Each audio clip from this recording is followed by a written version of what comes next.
everybody, and welcome to the Broulis Beat Report. I am your host, Nick Broulis. Thank you for joining me. This edition of the Broulis Beat Report is brought to you, as always, by Cafe 80s. If you love 80s music, you need to check out their website at thecafe80s.net, or find them on Facebook simply by typing in The Cafe 80s, or follow them on your Bands in Town app simply by typing in Cafe 80s. You will actually get notifications as to when they will be in your neck of the woods so that you can go out and check them out. I guarantee you will love it if you are an 80s music fan. Well, how'd you do? Did you even make predictions for this past week of divisional NFL playoff action? I went 3 out of 4. Got the Green Bay-Dallas game wrong, but not too bad. I consider it pretty good considering there's only 4 teams. There was only 4 teams, and now they're down to 2 teams. Well, let's get right to it, shall we?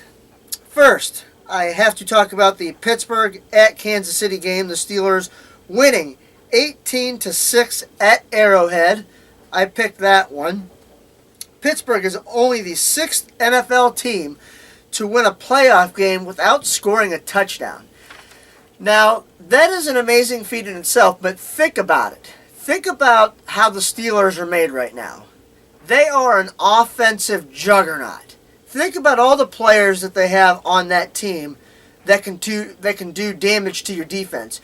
You have Le'Veon Bell, Antonio Brown, Ben Roethlisberger, who is arguably a top 5 quarterback in the league. And you got some other wide receivers that can make some noise as well, along with tight end Jesse James. But to think about, just considering the fact that the Kansas City Chiefs did not allow them to score a touchdown, that's amazing to me. So it came down to the final 2 minutes of the game, as I figured it would, and Eric Fisher, the Kansas City Chiefs tackle, got called for a holding penalty when Kansas City would have scored a 2-point conversion to tie the game. Well, here's my problem, okay? Do I agree with the penalty? I do. But here's my problem with the referees. They are so inconsistent, and they pick and choose when they want to make these calls and who they want to make them on. I'm just saying that's one thing that really bothers me about the NFL and the NBA. Not so much Major League Baseball, but definitely the NFL and the NBA. Some people would argue that you can't make a call like that in the final minutes of a game that is that critical.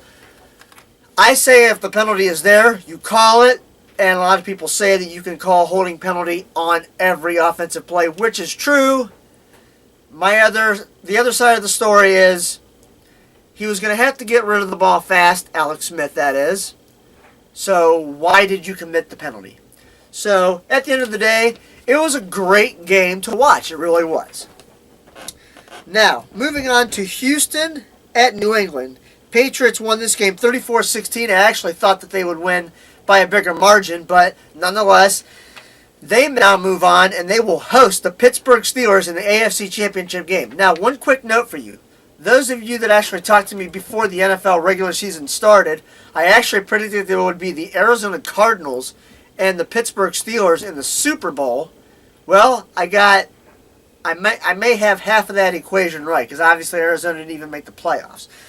And on a side note for the New England Patriots, Josh McDaniels will not be going on to another place to head coach another team. He is staying in New England. Smart move on his part, in my opinion. Atlanta beat the Seattle Seahawks 36-20. They host the winner of Green Bay-Dallas, which brings me to Dallas and Green Bay. What a game this was. This was actually the best game of the whole weekend, and I figured it would be. I thought only the Kansas City-Pittsburgh game would be better, and close to that one would be the Seattle-Atlanta game. But this was by far the best game well, I don't want to say by far, but it was the best game out of all 4 matchups. It came down to field goals, and Mason Crosby of the Green Bay Packers hits a 51-yarder to win the game and send Green Bay to Atlanta. And the Falcons will host the Green Bay Packers. What a game that should be. The Packers are as hot as they are right now, and Atlanta, with that high-powered offense, it should be a really good game. It's going to take me a couple days to figure out who I want to pick. But to Dallas's credit, they stayed they stayed close, and when you thought that Green Bay was actually going to pull away early in the game, Dallas came right back and answered. So, what do the Dallas Cowboys do now? I don't know. It'll be a curious offseason for them. I know one thing, Tony Romo will not be the starter down in Dallas starting next year. Now, a couple side notes for you for the NFL. Atlanta's offensive coordinator, Kyle Shanahan, who, yes, was also the offensive coordinator in Cleveland a couple years ago, is actually looking like the top candidate for the San Francisco 49ers head coaching job. Be curious to see if he takes that spot. And the Oakland Raiders, from what I've read, have not officially, but are looking to apply for relocation to Las Vegas. Another team looking to move. The NFL landscape continues to shake up. I don't like the move personally. I think they're better off staying in Oakland, but they don't want to stay in that stadium. What are you going to do? Now, I had to do this just because. From Oakland to Las Vegas, it's an 8-hour drive and approximately 560 miles. So, I'd be curious to see how that all works out with the Raider fans. Well, once again, thank you for tuning in to the Broulis Beat Report. Now, later on this week, I will have my AFC Championship game and my NFC Championship game predictions for you. It's going to be tough for me to pick, but I'm going to pick them. So thank you for watching the Broulis Beat Report. My name is Nick Broulis. Until next time, have a good one, everybody.